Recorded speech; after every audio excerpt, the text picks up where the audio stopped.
នេះគឺជាសកម្មភាពការផ្លាស់ប្ដូរកញ្ចក់រថយន្ត Mazda CX-5 ឆ្នាំ2017 បាទសូមគោរពជម្រាបសួរពុកម៉ែបងប្អូនទាំងអស់គ្នាបាទបើសិនជាពុកម៉ែបងប្អូនចង់បានកញ្ចក់រថយន្តដែលមានគុណភាពល្អនិងជាងដែលមានជំនាញច្បាស់លាស់ផ្នែកកញ្ចក់រថយន្តដែលគាត់មានជំនាញនិងបទពិសោធន៍យូរឆ្នាំខាងផ្លាស់ប្ដូរ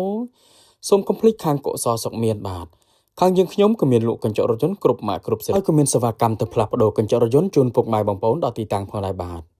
ហើយបើសិនជាពុកម៉ែបងប្អូនមានបញ្ហាដូចជាកញ្ចក់រថយន្តជ្រាបទឹកចង់កោះបិទបដូរស៊ុំឬក៏មានចម្ងល់អ្វីផ្សេងទៀតដែលតាក់ទងជាមួយនឹងកញ្ចក់រថយន្តពុកម៉ែបងប្អូន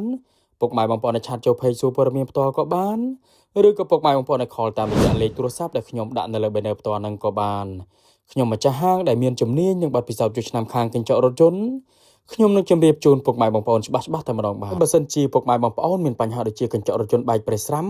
ខាងយើងខ្ញុំក៏មានជាងជំនាញខាងអ៊ុតកញ្ចក់រថយន្តនឹងផងដែរណាពុកម៉ែបងប្អូនបាទឥឡូវហ្នឹងការផ្លាស់ប្ដូរកញ្ចក់រថយន្ត Mazda CX-5 ឆ្នាំ2017ហ្នឹងគឺបានរួចរាល់បាទអរគុណច្រើនសម្រាប់ពុកម៉ែបងប្អូនដែលទស្សនាវីដេអូនេះចុងក្រោយសូមអរគុណគ្រប់ជ្រាបលា